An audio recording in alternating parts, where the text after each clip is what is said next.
Assalamualaikum warahmatullahi wabarakatuh. Perkenalkan, nama saya Nur Awaliyah dengan stambuk A1H11901. Saya dari jurusan Pendidikan Guru Pendidikan Anak Usia Dini, Fakultas Keguruan dan Ilmu Pendidikan Universitas Halu Oleo Kendari. Baik, pada video ini saya akan menjelaskan tentang materi media dan sumber belajar. A. Pengertian media pembelajaran. Kata media berasal dari kata medium yang berarti perantara atau pengantar dalam menyampaikan pesan komunikasi. Jadi, media pembelajaran adalah segala bentuk perantara atau pengantar penyampaian pesan dalam proses komunikasi pembelajaran. Media pembelajaran juga termasuk dalam kategori bahan pembelajaran. Apabila media pembelajaran diperankan sebagai desain, materi pembelajaran digunakan dalam proses pembelajaran. D. Jenis-jenis media. Berdasarkan jenisnya, media dapat dikelompokkan menjadi 3 jenis, yaitu yang pertama, media visual. Media visual adalah media yang hanya dapat mengandalkan indera penglihatan atau hanya dapat dilihat. Yang kedua, media audio, yaitu jenis media pembelajaran yang menggunakan kemampuan indera telinga atau pendengaran. Yang ketiga, media visual audio, merupakan media yang mengandalkan indera penglihatan dan indera pendengaran.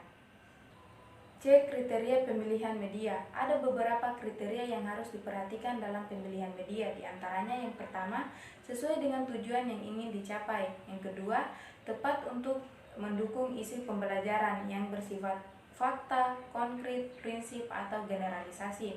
Yang ketiga, praktis, luwes, dan bertahan. 4. Guru terampil menggunakan merupakan salah satu kriteria utama. Yang kelima, pengelompokan sasaran. Media yang efektif untuk mengelompokkan besar belum tentu sama efektifnya jika digunakan pada kelompok kecil atau perorangan. Yang keenam, mutu teknis. Pengembangan visual baik gambar maupun fotograf harus memenuhi persyaratan teknis tertentu. D. Manfaat media pembelajaran. Media memiliki beberapa manfaat diantaranya. Yang pertama, media pembelajaran dapat mengatasi keterbatasan pengalaman yang dimiliki oleh para peserta didik. Yang kedua, media pembelajaran dapat melampaui batas ruang kelas. Yang ketiga, media pembelajaran memungkinkan adanya interaksi langsung antara peserta didik dengan lingkungannya. Yang keempat, media menghasilkan kesenangan pengalam. Yang kelima, media dapat menanamkan konsep dasar yang benar, konkret, dan realistis. Fungsi media pembelajaran. Uraian, setiap fungsi media pembelajaran adalah: yang pertama, pemusat perhatian siswa. Yang kedua, mengunggah emosi siswa. Yang ketiga, membantu siswa memahami materi pembelajaran. Yang keempat, membantu siswa mengorganisasikan informasi. Yang kelima, mengembangkan motivasi pembelajaran siswa. Yang keenam, banyak konsep-konsep abstrak yang harus dipelajari oleh. F. Pengertian sumber belajar. Sumber belajar merupakan informasi yang disajikan dan disimpan dalam berbagai bentuk media yang dapat membantu siswa dalam belajar. Sebagai perwujudan dari kurikulum dikategorikan dalam bentuk tempat atau lingkungan benda, orang, buku, peristiwa, atau fakta. G.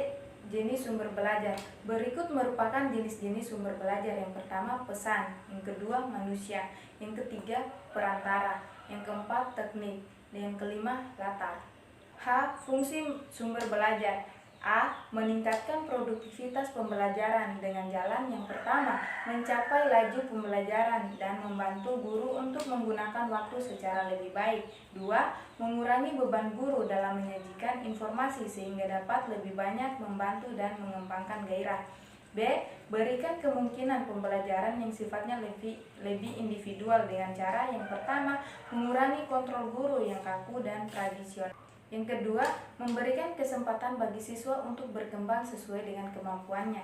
C. Memberikan dasar yang lebih ilmiah. Terdapat pembelajaran dengan cara yang pertama, perencanaan program pembelajaran yang lebih sistematis. Yang kedua, pengembangan bahan pengajaran yang dilandasi dengan penelitian. D. Lebih menetapkan pembelajaran dengan jalan yang pertama, meningkatkan kemampuan sumber belajar.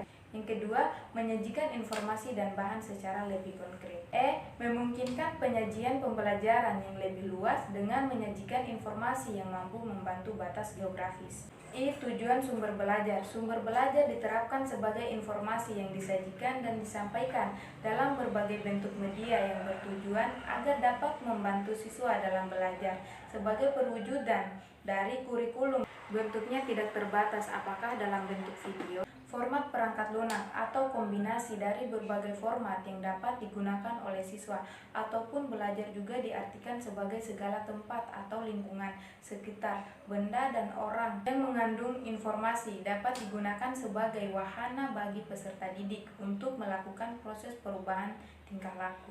J. Kriteria pemilihan sumber belajar. Kriteria umum merupakan ukuran dasar dalam memilih sumber belajar, diantaranya yang ekonomi. Dalam pengertian murah, maksudnya tidak berpatokan pada harganya yang sesuai dengan rendah, tetapi dapat juga pemanfaatannya dalam jangka panjang. Yang kedua, praktis dan sederhana, artinya tidak memerlukan pelayanan sampingan atau sulit dan langka. Yang ketiga, diperoleh dalam artian sumber belajar itu dekat, tersedia di mana-mana, dan tidak dapat diadakan dan dibeli. Yang keempat, bersifat fleksibel, artinya dapat dimanfaatkan untuk berbagai tujuan instruksional dan tidak dipengaruhi oleh faktor luar, misalnya kemajuan teknologi, nilai budaya, dan lainnya. Yang kelima, komponen-komponennya sesuai dengan tujuan. Hal ini menghindari hal-hal yang ada di luar kemampuan guru. Yang keenam, sumber sesuai dengan taraf berpikir dan kemampuan siswa.